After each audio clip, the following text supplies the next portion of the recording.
Halo, selamat sore adik-adik. Apa kabar semuanya? Sehat, kuat, dan semangat ya. Nah adik-adik, pada saat ini kakak Junita akan mengajak adik-adik semua untuk beribadah, memuliakan akan kebesaran nama Tuhan.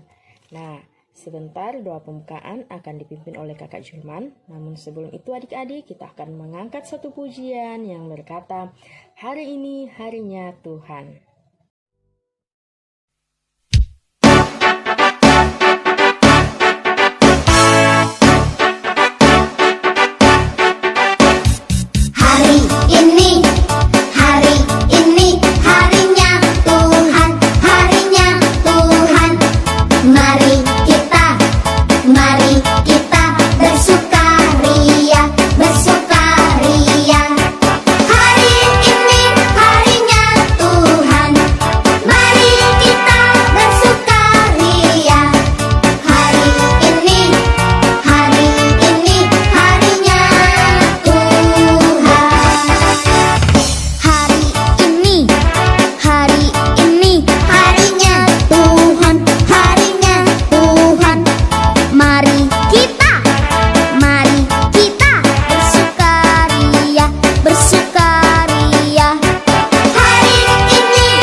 Halo adik-adik, sebelum kita memulaikan ibadah kita, serta mendengarkan sebagian kecil cerita firman Tuhan, kakak mengajak kita satu dalam doa, kita berdoa. Bapa, terima kasih atas waktu dan kesempatan yang Engkau berikan kepada kami. Sekarang kami akan memulaikan ibadah kami, serta mendengarkan sebagian kecil isi firman-Mu.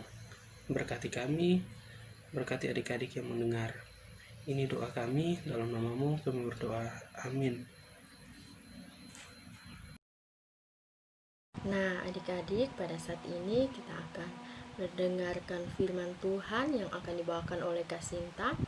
Namun sebelum itu, kita angkat satu pujian yang berkata Alkitab Buku Terindah.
Shalom adik-adik, apa kabar hari ini? Kakak berharap adik-adik yang di rumah selalu sehat, kuat, dan penuh sukacita.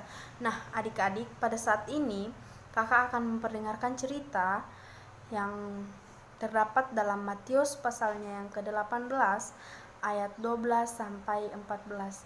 Pasal 18 ayat 12 sampai 14. Matius pasalnya yang ke-18 ayat 12 sampai 14. Kakak bacakan ya adik-adik.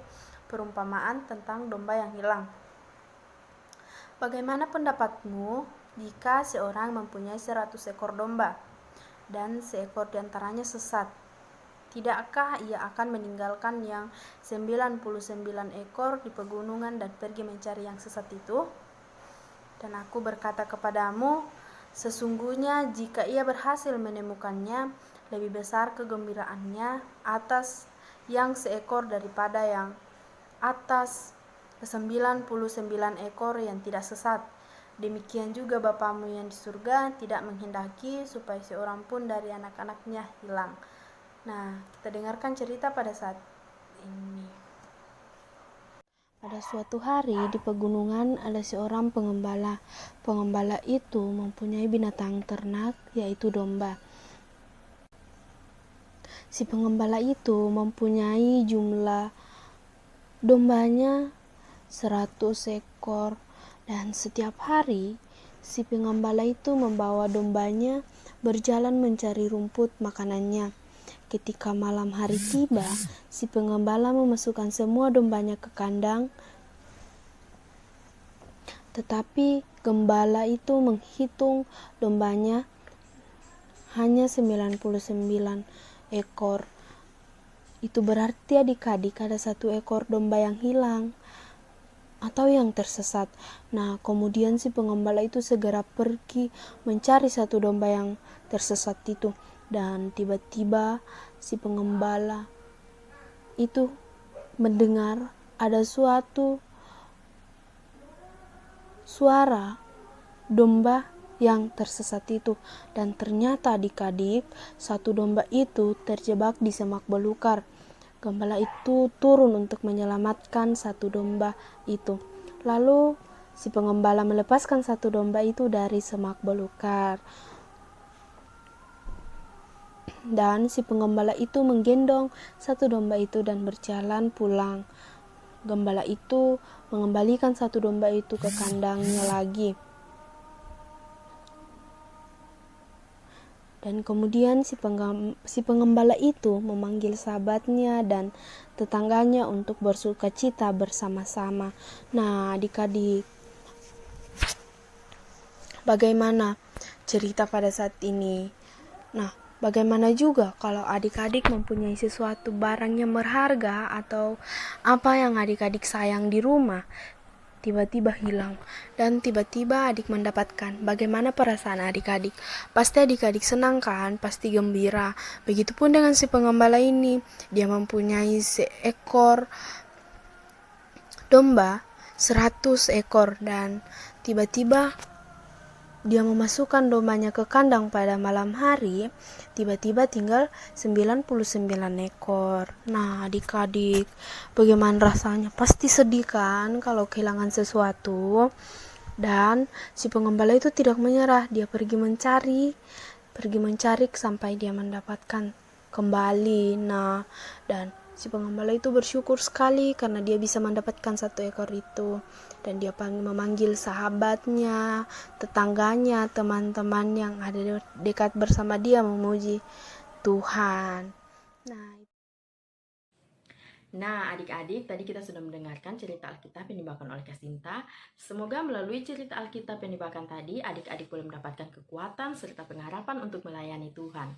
Nah, adik-adik, kita akan menyanyi firman Tuhan ku dengar, dan sebentar doa akan dibawakan oleh Kak Christian. Mari adik-adik, kita menyanyi bersama-sama ya.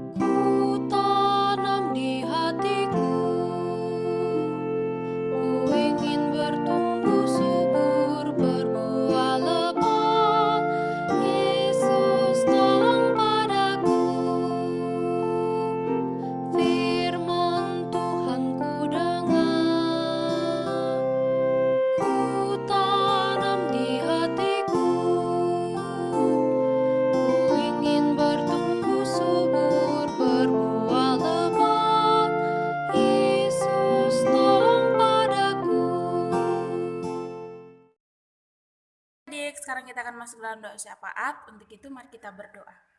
Tuhan Yesus yang baik, terima kasih karena Engkau masih menyertai kami sehingga kami boleh menyelesaikan ibadah kami pada saat ini meskipun dalam keadaan daring.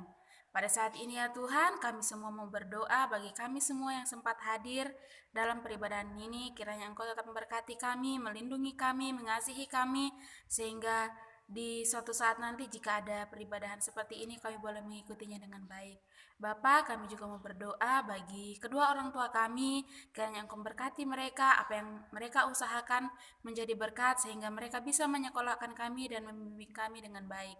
Pada saat ini juga ya Tuhan, kami mau berdoa bagi persekolahan kami, dimanapun kami sekolah, kiranya apa yang kami cita-citakan boleh kami capai seturut dengan kehendak-Mu.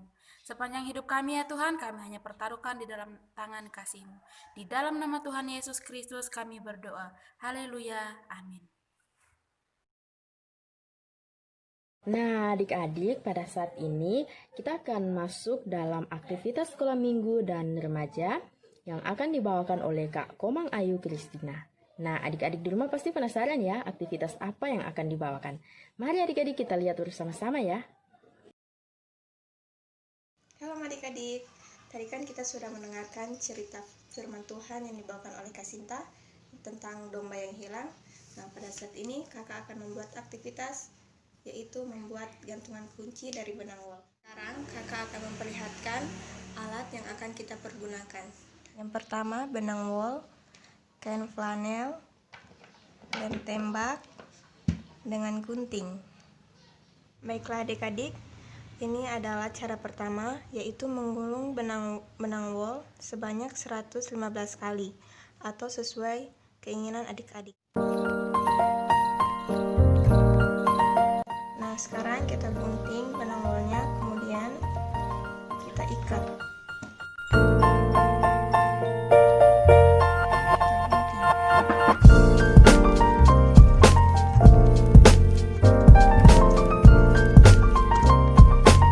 Kemudian kita gunting-gunting sampai membentuk bola-bola kecil. Setelah kita gunting, jadilah seperti ini. Adik-adik, ini adalah pola gambar untuk bagian kepala dombanya. Kemudian kita gunting.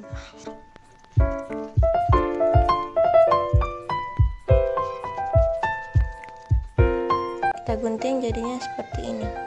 Adik jangan lupa untuk membuat matanya. Adik-adik, kita akan mengelem bagian matanya dengan menggunakan lem tembak. Jika adik-adik tidak mempunyai lem tembak, adik-adik bisa menggunakan lem yang lain.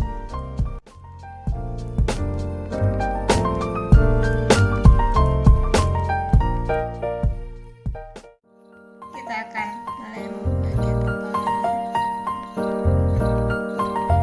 Setelah kita pasang semuanya, jadilah seperti ini. Inilah hasilnya. Adik-adik, ini adalah hasil yang kita buat tadi. Lucu bukan? Semoga apa yang kakak ajarkan hari ini bisa berguna untuk adik-adik dan menambah kreativitas untuk adik-adik semua. Sekian ya, shalom.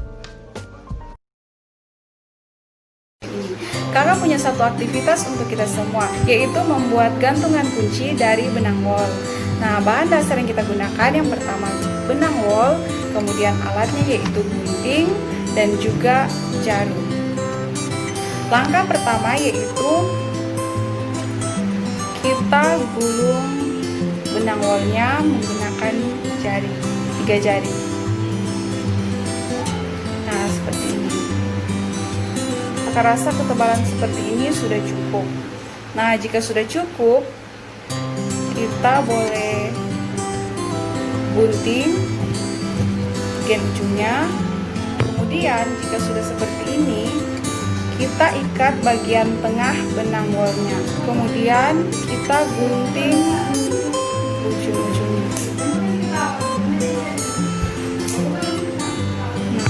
Jika sudah jadi seperti ini, kita rapikan bagian-bagian pinggirnya sehingga membentuk menjadi bola-bola kecil.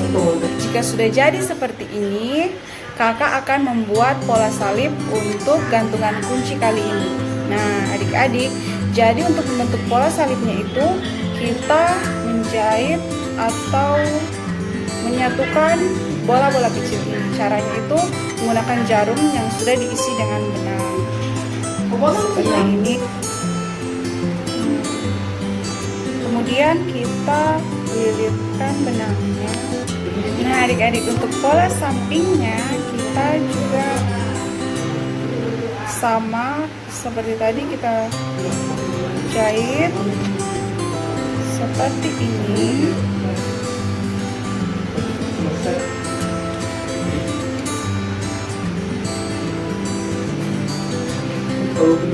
Nah adik-adik, hasilnya akan seperti ini. Adik-adik bisa coba di rumah dan hasilnya pasti akan lebih baik dari ini. Semoga bermanfaat untuk kita semua. Adik-adik, kita akan mengakhiri ibadah kita pada sore hari ini. Diucapkan terima kasih kepada adik-adik yang sudah mengikuti ibadah pada sore hari ini. Kiranya Tuhan Yesus memberkati. Dan pada sore hari ini kita akan menyanyi lagu Tanganku Kerja Buat Tuhan. Kita angkat bersama-sama ya adik-adik.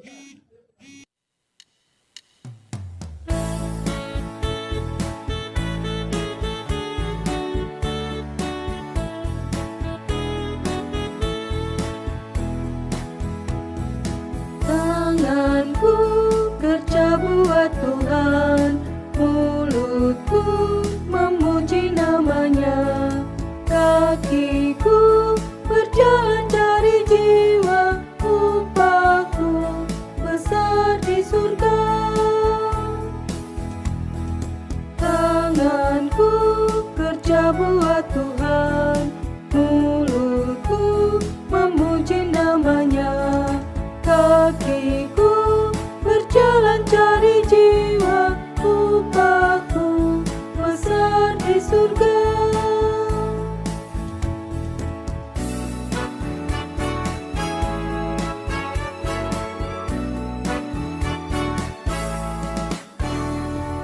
Tanganku kerja buat Tuhan, mulutku memuji namanya, kakiku berjalan cari jiwa, upahku besar di surga. Halo adik-adik, di tengah-tengah pandemi COVID saat ini, kita harus tahu cara mencuci tangan dengan benar. Nah, adik-adik, cara mencuci tangan dengan benar. Cara cuci tangan yang tepat.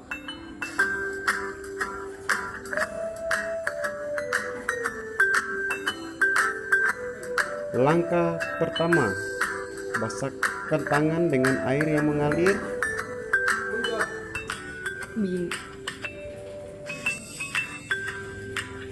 Langkah kedua, tuangkan sabun pencuci tangan secukupnya. Langkah ketiga, gosok telapak tangan yang satu ke telapak tangan yang lain. Langkah keempat, gosok punggung tangan dan sela-sela jari hingga merata. Dan yang langkah kelima adik-adik, gosok punggung jari ke telapak tangan dengan posisi yang saling bertautan seperti ini. Langkah keenam, genggam dan basuh ibu jari dengan. Langkah ketujuh, gosok bagian ujung jari ke telapak tangan agar bagian kuku terkena sabun. Langkah kedelapan, gosok tangan yang bersabun dengan air mengalir.